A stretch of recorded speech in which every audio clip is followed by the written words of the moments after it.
예측 모의고사를 목소리 버전으로 올립니다. 그럼 1번부터 재미있게 공부를 시작해 볼까요? 구독, 댓글, 좋아요. 1번. 다음 대화 내용에 해당하는 노인의 심리적 특성은 무엇일까요? 병원 다닐 때마다 네가 데려다 주니 정말 좋단다. 네. 어서 쾌차하세요. 병원비 걱정은 마시고요. 너 없이 내가 어떻게 병원에 다닐 수 있었겠니? 1. 조심성의 증가. 2. 경직성의 증가. 3. 내향성의 증가. 4. 의존성의 증가. 5. 애착심의 증가.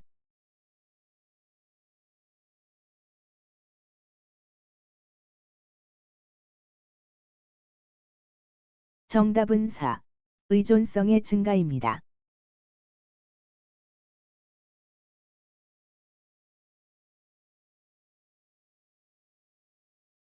키워드를 기억해두면 시험 문제 정답을 쉽게 고를 수 있어요. 시험 문제에 신체, 경제, 정신, 사회, 심리, 정서적 의존이라는 단어가 있으면 이 단어들이 키워드가 되거든요. 그래서 의존성을 정답으로 고르면 돼요. 망설, 신중, 느림, 중립이라는 단어가 있으면 조심성이 정답이고요.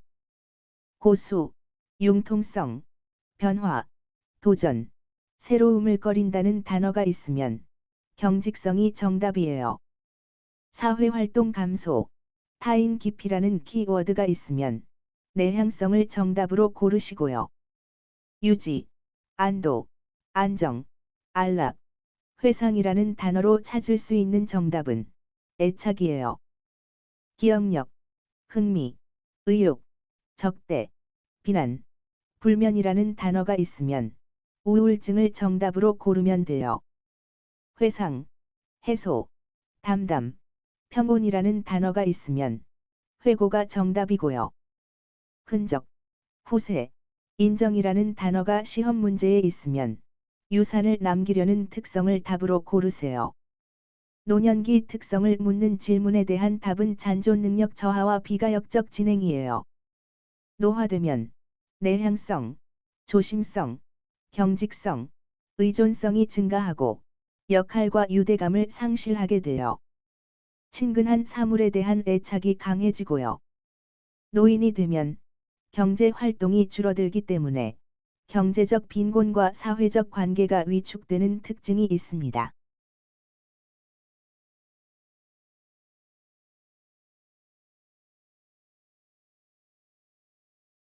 (2번) 다음의 내용에 해당하는 원칙으로 옳은 것은 몇 번일까요? 노인의 잠재력을 완전히 개발할 수 있는 기회가 있어야 한다. 사회의 교육적 자원과 여가 서비스를 이용할 수 있어야 한다. 1. 독립의 원칙. 2. 참여의 원칙. 3. 보호의 원칙. 4. 자아실현의 원칙. 5. 존엄의 원칙.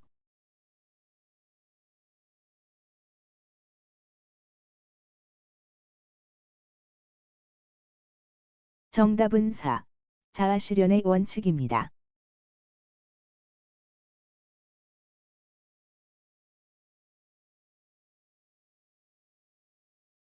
참여, 독립, 자아실현, 보호, 존엄은 유엔에서 정한 노인을 위한 원칙이에요.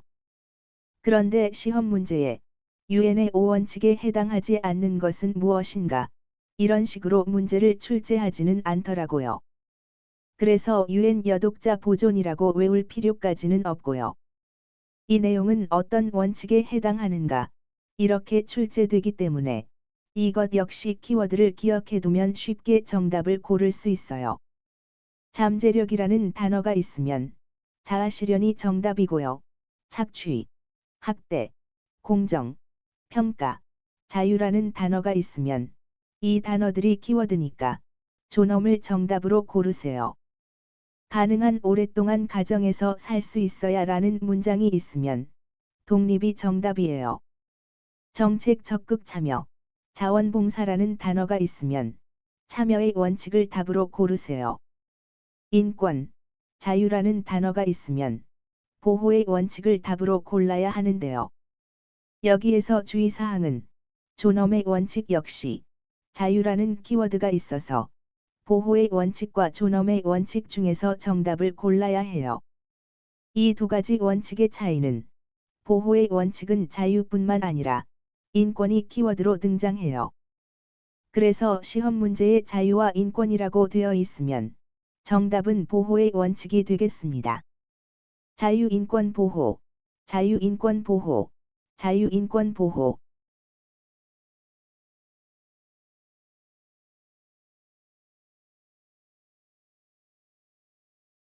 3번. 노인복지시설의 내용으로 옳은 것은 무엇일까요? 1. 노인요양시설은 입소자 10인 이상의 시설이다. 2. 노인요양공동생활가정은 입소자 30인 이내의 시설이다. 3. 노인복지관은 노인들에게 학습 프로그램을 제공하는 곳이다. 4. 단기 보호는 주간의 보호시설에서 각종 편의를 제공하여 노인을 돌보는 시설이다. 5. 노인복지주택은 노인들에게 가정과 같은 편의를 제공하는 시설이다.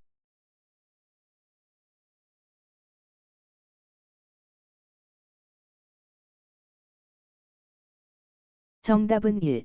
노인요양시설은 입소자 10인 이상의 시설이다입니다.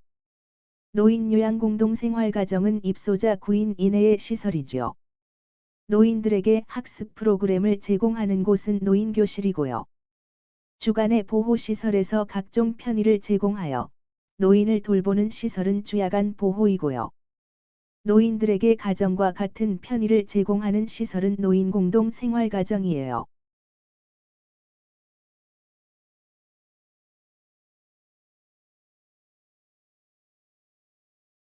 노인 요양시설은 10인 이상이고 노인 요양 공동생활 가정은 9인 이내예요. 시설은 10인 이상, 가정은 9인 이내. 시설 10인을 외울 때는 시옷을 기억하세요.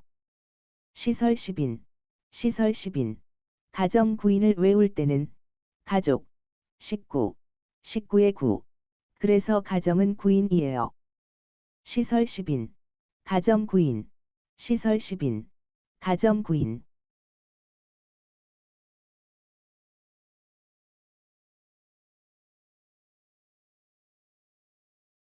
4번. 노인장기요양보험 제도에서 보험자는 몇 번일까요? 1.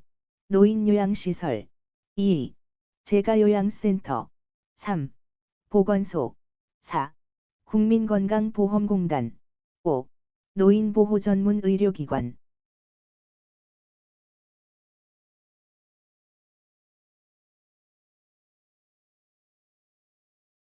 정답은 4.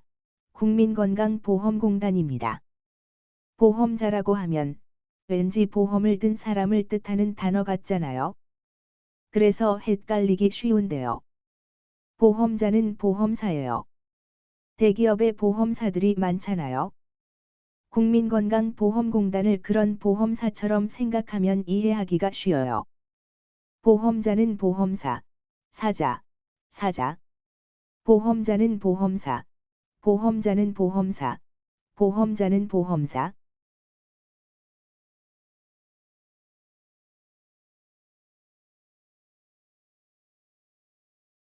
5번. 장기요양보험급여 대상자에 해당하는 노인성 질병으로 옳은 것은 몇 번일까요? 1. 골절 2. 천식 3. 파킨슨병 4. 결핵 5.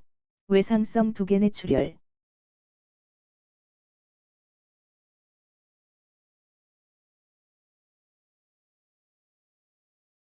정답은 3.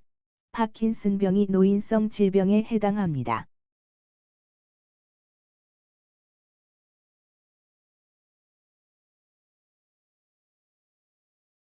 시험에 출제되는 노인성 질병의 종류는 치매, 알츠하이머병, 뇌경색증, 파킨슨병, 뇌뇌출혈 등이에요.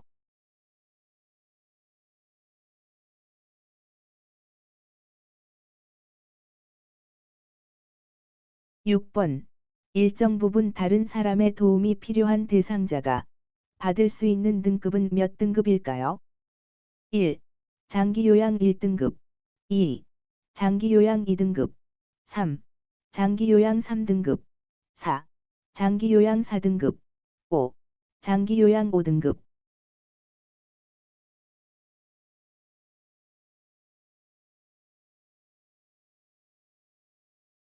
정답은 4. 장기요양 4등급입니다.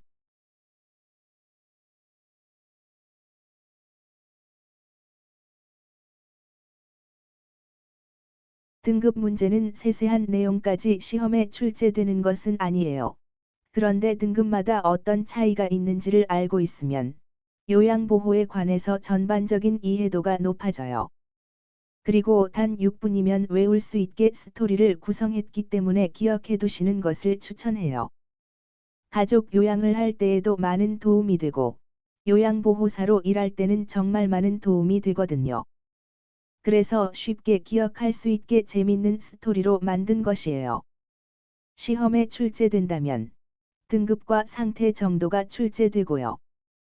치매 대상자는 상태에 따라서 5등급을 받을 수도 있고 인지지원 등급을 받을 수도 있는데요. 이런 정도만 알아두시면 되겠습니다. 1등급은 요양보호사의 전적인 도움이 필요한 상태니까 대상자 중에서 제일 많은 도움을 필요로 하는 상태겠죠. 그래서 처음 일을 시작하는 요양보호사 선생님한테는 1등급 대상자의 케어를 맡기지는 않겠죠. 전적인 도움까지는 아니어도 상당 부분 도움을 필요로 하는 대상자는 2등급이고요. 부분적인 도움만 드려도 되는 분들은 3등급에 해당돼요. 약간의 도움, 그러니까 일정 부분만 도와드리면 되는 상태의 대상자는 4등급에 해당되고요.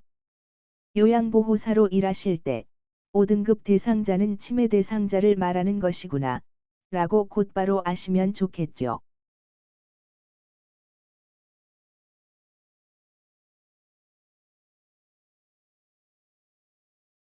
7번. 장기요양인정 신청서 제출 관련 내용으로 옳은 것은 몇 번일까요? 1. 본인 이외에는 신청할 수 없다. 2. 등급판정위원회는 의사소견서와 조사결과서를 공단에 제출한다. 3. 노인성 질환에 해당하면 신청서를 제출할 수 있다. 4. 한의사의 소견서는 공단에 제출할 수 없다. 5. 판정은 신청서를 제출한 날로부터 60일 이내에 완료한다.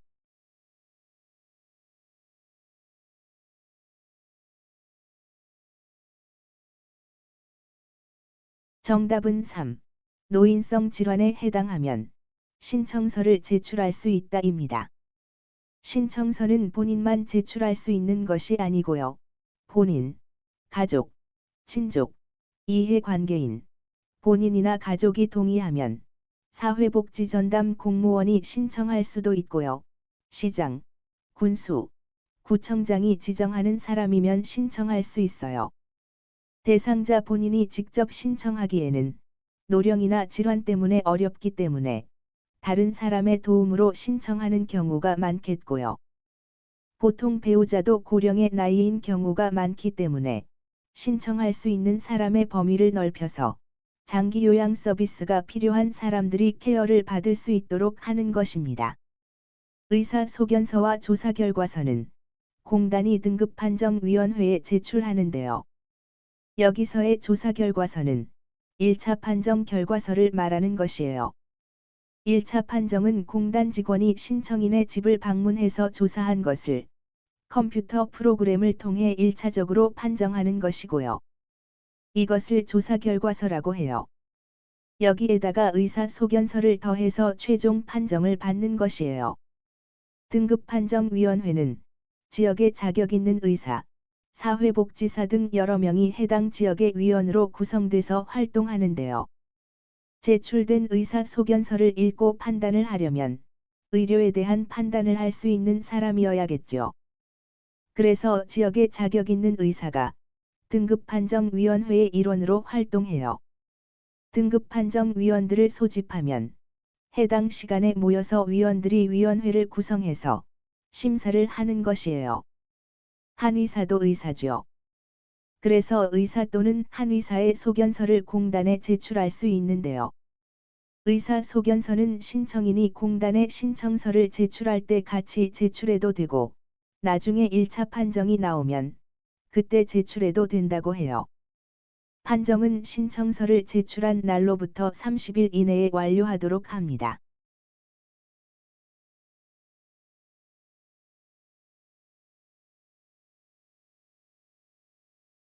(8번) 장기요양 등급 판정을 받은 대상자의 장기요양 인정 유효기간 원칙으로 옳은 것은 몇 번일까요? 1. 1등급 대상자가 1년 후 등급을 갱신할 때 같은 1등급을 받았다면 3년 후 등급 판정을 받으면 된다. 2. 2등급 대상자가 1년 후 등급을 갱신할 때 같은 2등급을 받았다면 2년 후 등급 판정을 받으면 된다. 3. 3등급 대상자가 1년 후 등급을 갱신할 때 같은 3등급을 받았다면 3년 후 등급 판정을 받으면 된다. 4. 4등급 대상자가 1년 후 등급을 갱신할 때 같은 4등급을 받았다면 1년 후 등급 판정을 받으면 된다. 5. 5등급 대상자가 1년 후 등급을 갱신할 때 같은 5등급을 받았다면 3년 후 등급 판정을 받으면 된다.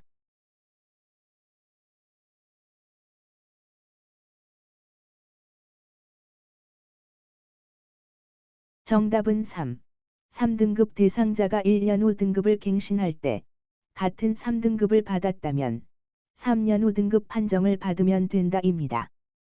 1등급은 4년 후 받으면 되고 2등급과 4등급은 3년 후 받으면 돼요.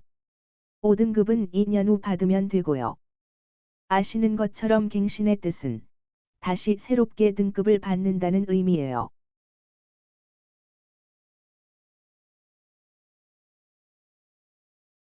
유효기간을 갱신할 때 갱신 직전 등급과 같은 등급을 받았다면 1등급은 4년 후, 2등급은 3년 후, 3등급도 3년 후, 4등급도 3년 후, 5등급은 2년 후, 인지지원 등급도 2년 후에 등급을 새롭게 받으면 돼요.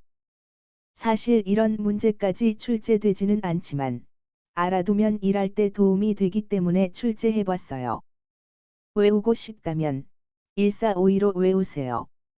1등급 4년 후, 그래서 14, 5등급 2년 후, 그래서 52, 1등급과 5등급 사이에 있는 2등급에서 4등급은 3년 후에 등급을 새로 받으면 되고요.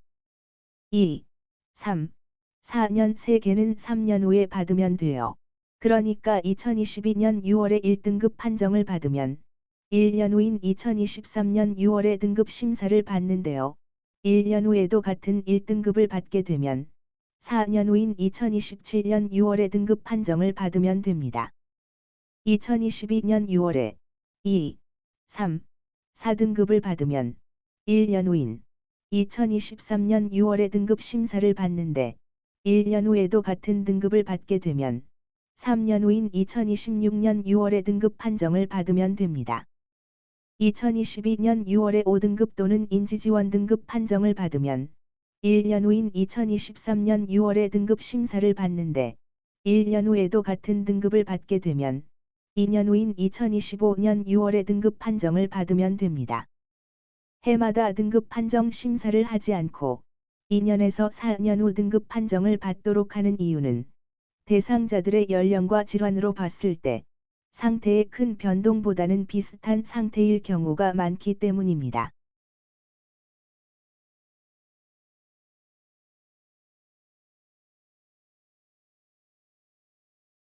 9번. 요양보호사가 수행할 수 없는 서비스의 종류는 몇 번일까요? 1. 방문 목욕 2. 방문 간호 3. 방문 요양 4. 단기 보호 5. 주야간 보호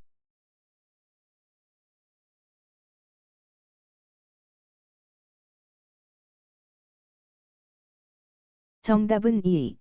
방문 간호입니다. 요양보호사는 방문 간호의 내용은 절대 수행해서는 안 됩니다. 의료 행위는 금지이기 때문이죠. 만일 대상자에게 방문 간호가 필요하다면 요양보호사가 간호사의 일을 하는 것이 아니라 방문 간호를 이용할 수 있게 연계해 주는 역할을 하면 되겠습니다.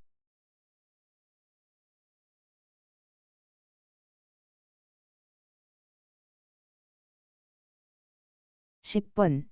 다음의 내용에 해당하는 것으로 옳은 것은 몇 번일까요? 수급자가 장기 요양기관이 아닌 노인 요양시설 등의 기관 또는 시설에서 재가급여 또는 시설급여에 해당하는 장기 요양급여를 받았을 때 수급자에게 지급되는 급여. 1. 가족 요양비. 2. 특례 요양비. 3. 요양병원 간병비. 4. 특별 요양비. 5. 현금 요양비.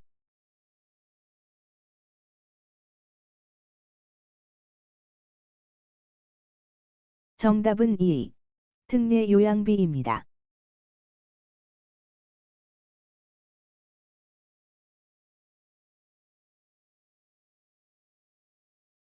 교재에서 특례 요양비의 설명은 조금 어렵죠. 이것은 사회복지법의 법률 조항을 그대로 옮겨 적었기 때문인데요. 그래서 급여 문제 정답을 쉽게 고르는 팁을 알려드릴게요.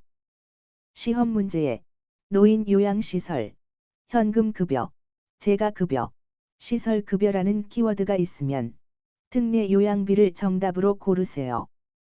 특례 노인 현재 시급, 특례 노인 현재 시급으로 외우면 특례 요양비를 기억하는 데 도움이 될 거예요. 특례 노인 현재 시급, 특례 노인 현재 시급.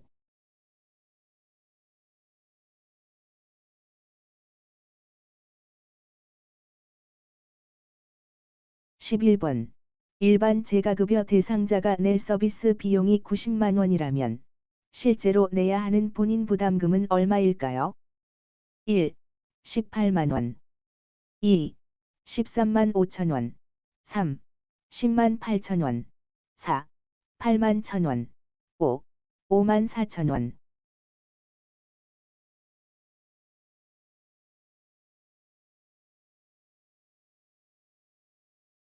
정답은 2. 13만 5천 원입니다. 일반 대상자의 본인 부담금은 15%이므로 90만 원 곱하기 0.15는 13만 5천 원이 되겠습니다.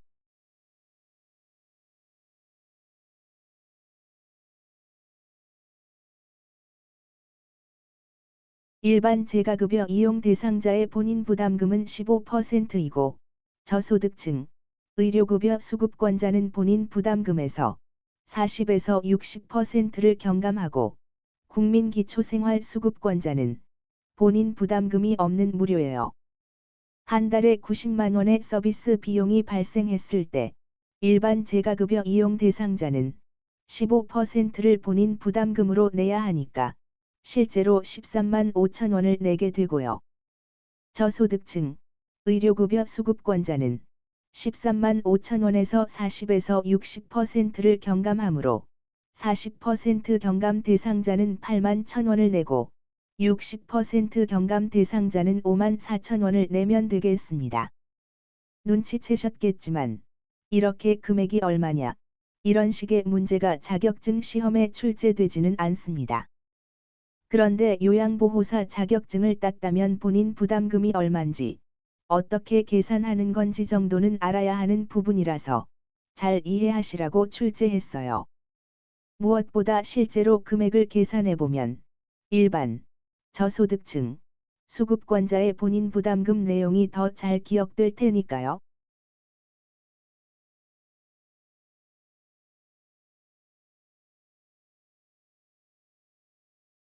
12번. 장기 요양 서비스 이용 절차 중 다음에 해당하는 것은 몇 번일까요? 대상자와 가족에게 만족스러운 서비스가 제공되고 있는지 주기적으로 변화와 진행 상황을 체크하는 것. 1. 서비스 신청 접수. 2. 서비스 제공 계획 수립. 3. 서비스 이용 계약 체결. 4. 모니터링. 5. 서비스 종료.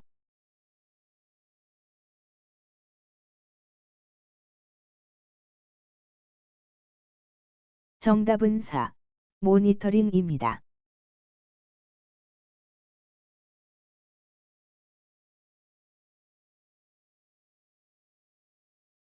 13번. 대상자의 식사를 돕고 화장실 이용을 도왔을 때의 서비스 분류로 옳은 것은 무엇일까요? 1. 신체활동 지원 서비스. 2. 일상생활 지원 서비스.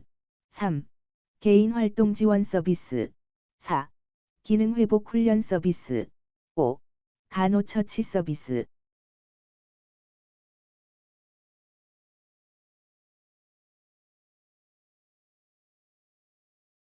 정답은 1. 신체활동 지원 서비스입니다.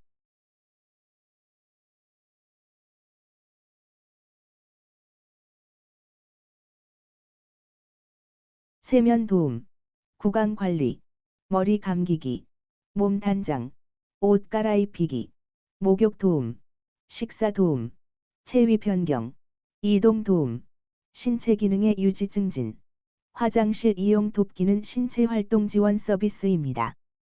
외울 때는 머리, 세수, 양치, 목욕 돕기, 옷, 단장, 식사, 화장실, 체위, 이동, 신체 유지라고 기억하면 쉬워요. 머리 세치 욕 옷단장 사장 체동 체통 유지. 머리 세치 욕 옷단장 사장 체동 체통 유지. 머리 세치 욕 옷단장 사장 체동 체통 유지. 더 간단히 줄여서 외울 때는 옷단장 사장 체통 유지. 옷단장 사장 체통 유지. 옷단장 사장 체통 유지.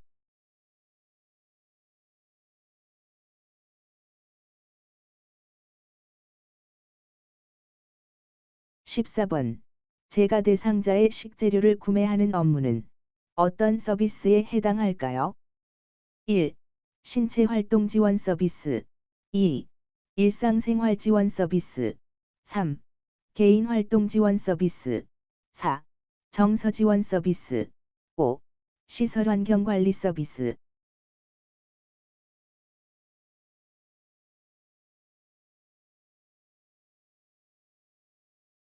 정답은 1. 일상생활 지원 서비스입니다. 취사, 청소, 주변 정돈, 세탁은 일상생활 지원 서비스인데요. 취사는 식재료 구매, 장보기, 조리 방법 선택, 특별 시기 마련, 식품 및 식기 등의 위생관리, 주방 위생관리를 포함하는 서비스예요.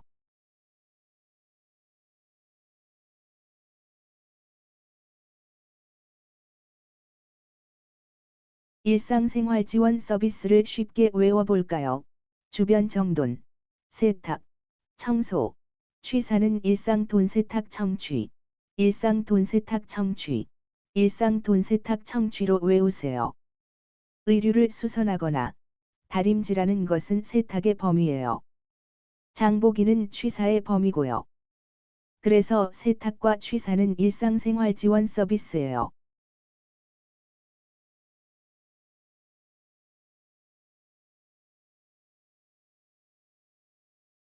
15번.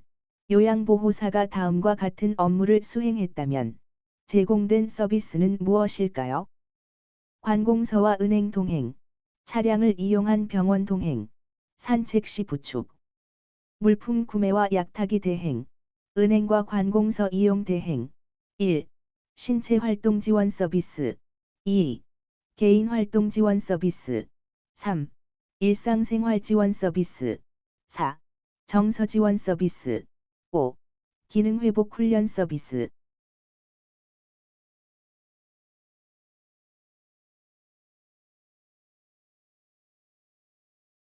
정답은 2.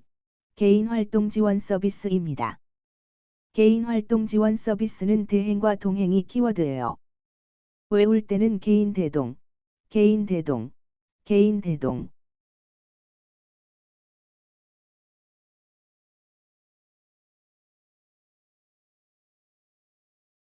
개인활동 지원 서비스를 쉽게 외워볼까요? 외출 시 동행, 일상 업무 대행, 개출동 일상 무대, 개출동 일상 무대, 개출동 일상 무대.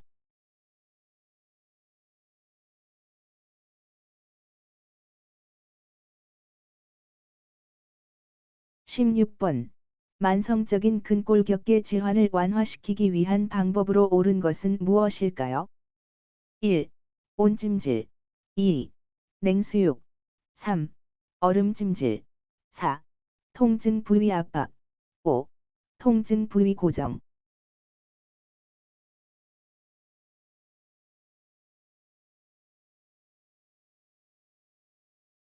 정답은 1. 온찜질입니다. 2. 3. 4. 5는 초기 통증일 때의 치료법이에요. 손상이 있고 나서 24시간에서 72시간 안에 치료할 때는 냉찜질이나 냉수육, 얼음찜질이 도움이 되고, 통증 부위를 압박해주면 원하지 않은 움직임을 줄여줘서 통증을 감소시켜줘요. 그리고 손상 부위에 축적되어 있는 부종도 조절할 수 있고요. 그러니까 예를 들어 손목을 비었을 때, 비고 나서 3일 이내에는 냉찜질을 하는 것이고, 만성관절염에는 온찜질을 하는 것이 질환을 완화시켜주는 방법이에요. 초기 냉찜, 만성 온찜, 초기 냉찜, 만성 온찜.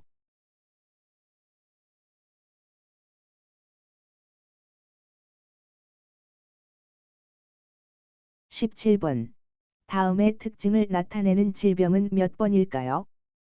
야간의 땀 흘림과 2주 이상의 기침과 가래, 식욕 부진과 전신 피로, 발열과 흉통. 1. 치매 2. 독감 3. 결핵 4. 폐렴 5. 설사.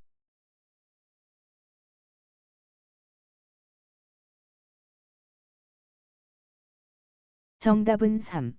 결핵의 특징입니다.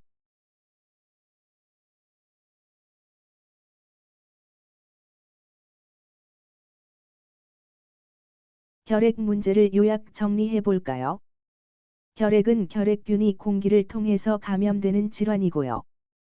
신체 여러 부분을 침범할 수 있지만 대부분 폐에 결핵이 발생돼요. 대상자를 돌볼 땐 반드시 마스크와 장갑을 착용하도록 하고요. 결핵은 2주 이상의 기침과 가래, 야간에 땀을 흘리고 몸무게가 감소하는 것이 특징이에요. 결핵은 호흡기를 통해 감염되므로 결핵 대상자의 물건은 같이 사용해도 된다고 하네요. 결핵균은 햇빛에 약해서 직사광선을 몇 분만 쬐어도 결핵균이 멸균되니까 일광소독을 하는 게 좋겠습니다. 이 요약본을 외울 때는 2주 침내 약담 결핵 일광소독, 2주 침내 약담 결핵 일광소독, 노인성 질환의 중요한 내용을 요약하면 폐결핵은 초기에는 증상이 없어요. 무증상이고요. 오후에는 고열이 발생되고 늦은 밤에는 식은땀을 흘리면서 열이 내리는 특징이 있는데요. 인체는 땀을 흘리고 나면 체온이 낮아지잖아요. 그래서 늦은 밤에 땀을 흘리면 열이 내리는 거예요. 교재에는 오후에 고열이라고 되어 있지만 오후에는 열이 난다 정도로 기억해 두셔도 돼요. 결핵의 특징이 오후가 되면 고열 또는 미열이 발생하거든요. 결핵을 잘 치료해서 완치되려면 처방된 기간 동안 약을 충실하게 복용하는 것이 중요해요. 약을 줄이거나 중단하면 안 되는데요. 중간에 약 복용을 중단하면 내성균이 생겨서 치료가 더 힘들어지고 악화되기 때문이에요. 결핵약은 보통 6개월에서 1년 정도 복용해야 하고 약의 용량도 많기 때문에 대상자를 돌볼 때 요양보호사는 주의 깊게 약 복용을 확인하는 것이 중요하겠습니다.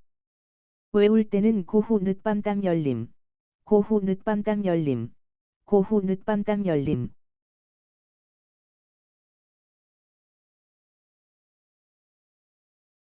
수고하셨습니다. 목소리로 낭독하는 예측 모의고사 6을 클릭하시면 필기시험의 해설을 들을 수 있습니다.